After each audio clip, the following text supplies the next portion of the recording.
Alrighty then. Alrighty folks, so what's it about? Pushing 11:30 at night.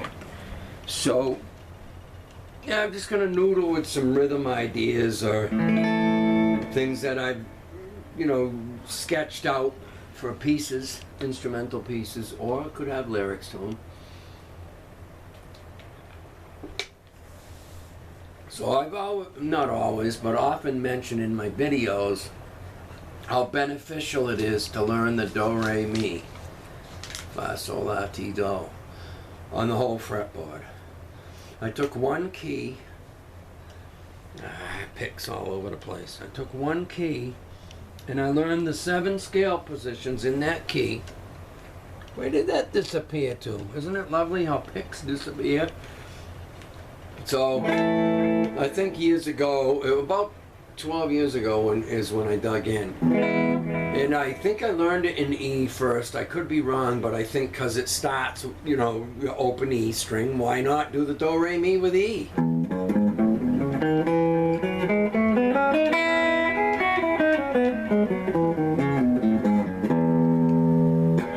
So that has an F sharp in it next, so I start at the F sharp and still play the notes of E major.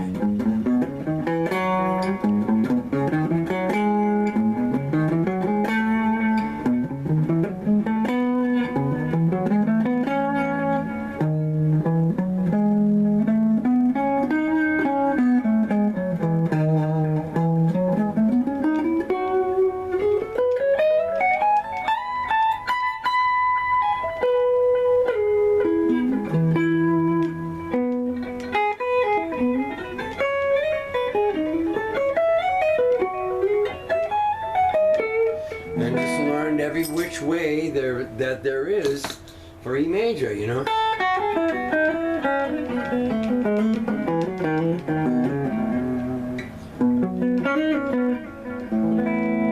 So then once I learned that one key, then I went, okay, so if I wanted to play an A, play the same shape, then the next block up should be the same shape as the second one that was in E, and so on. Sure enough. So all I had to do was get one key down, and now I can move it for any key and have an understanding.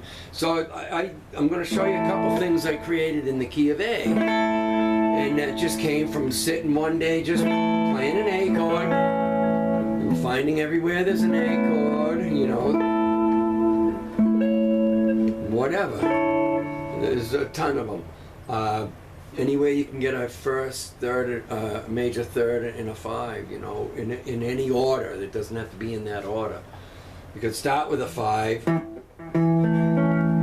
and a 3, or you got. So I sit, sometimes I was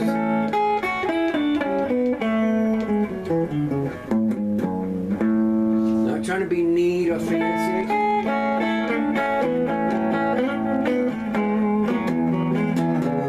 Sloppy, whatever, just playing the scales and listening, and then before long I'm going.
So that's called the love song. Okay, and then while I was goofing with that same day I have another one. This wouldn't be on the same record because they're so close to one another, but yet they are different.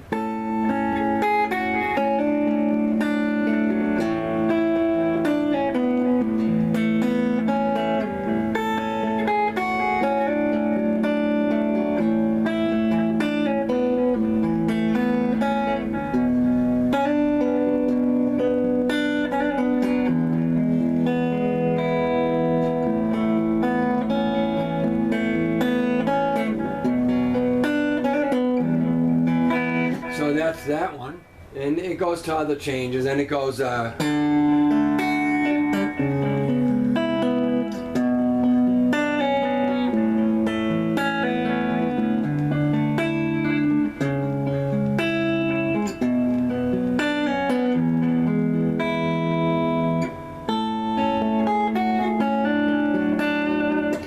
the learning the scale positions to me just opens doors, you know, because not only you learning the notes,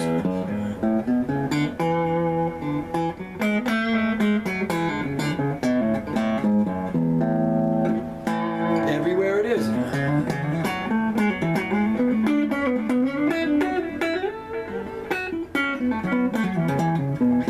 Everywhere it is, and you hear them. When you learn them, you hear what they sound like, you know.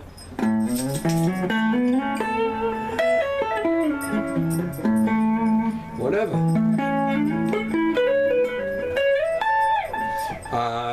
And then when you create chord stuff, you know a lot of places you can pull notes out of that are going to work well with it. And the fact that in any key, you pick a major key. We're talking, you start with your major, do, re, mi, fa, sol, la, ti, do. That's a major chord. Your next one's a minor, your next one's a minor, your next is a major, and then your next one's a major. So your one is a major, second is a minor, third is a minor, your fourth is a major, your fifth is a major, then your sixth is your natural minor. So, but then because you learn the scale positions, you realize like an A B is going to be a minor chord, the basic from the key of A. That's not a B minor scale, it's a B Dorian scale.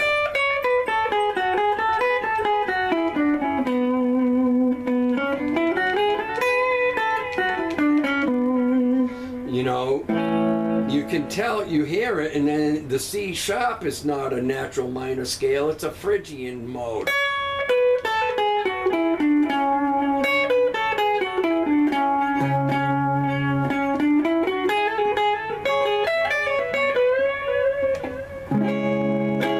But that's all A. I could play out all those scale blocks if you were strumming just an A chord.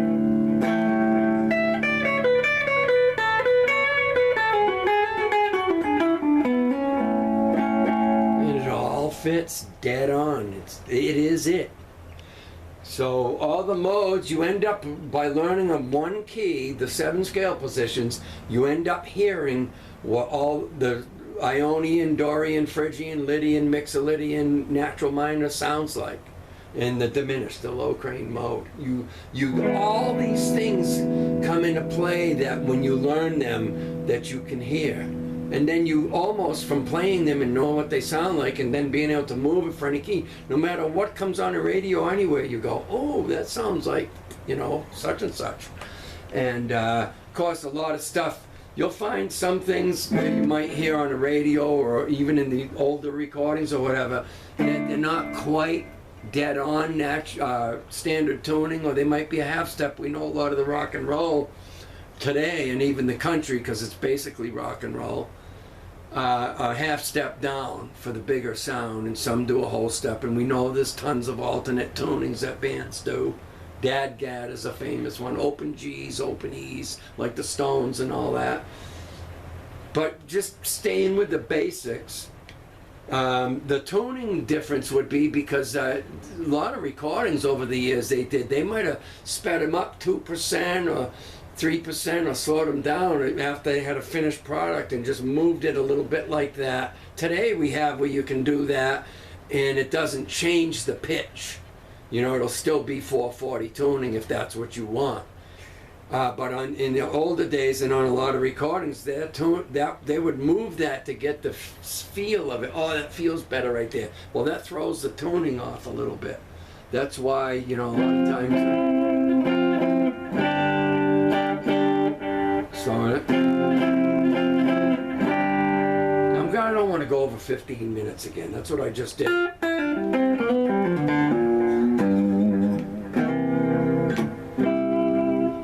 And taking any kind of one chord and finding as many places as possible to you know, play that chord or a piece of it. I do a lot of two-string stuff lately with just this, you know, especially the rock stuff when I use the older.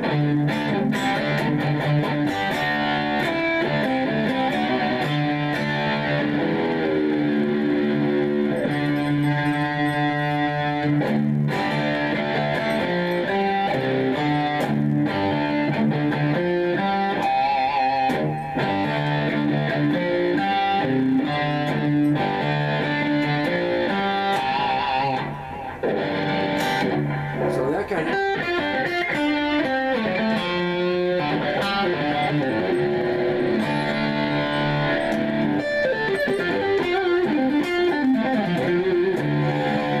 Alright, I don't want to go over 15 minutes. I've already done that. And then I used bad language in the last one. I had to delete that one.